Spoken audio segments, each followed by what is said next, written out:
ఆడజన్మ కన్నీటి అలల సాగరం, చూస్తే చిన్నదే కాని బాధల భారం.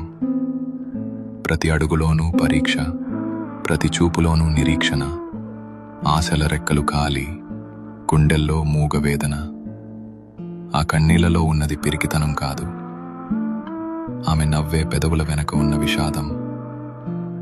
లోపల ఎన్ని గాయాలైనా బయట పడనీయదు, గతం ఎన్ని చీకట్లను తెచ్చినా తలెత్తుకు బతుకుతుంది. తన కన్నీరు అణువణువున ఒక కథ. ఆ కథలో ప్రేమ ఉంది, బంధాల కష్టముంది.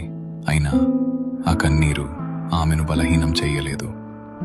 అది ఆమెలోని ఆత్మగౌరవాన్ని పోషించింది. ఏమీ చెప్పకుండానే ఎన్నో నేర్చుకున్నది. ఏదైనా సరే ఎదురు నిలిచి పోరాడింది. ఆమె బాధ ఆమెకు ఒక ఆభరణం. అది ఆమె గర్వం, ఆమె నిజమైన అందం. ఇది ఒక ఆడపిల్ల కన్నీరు.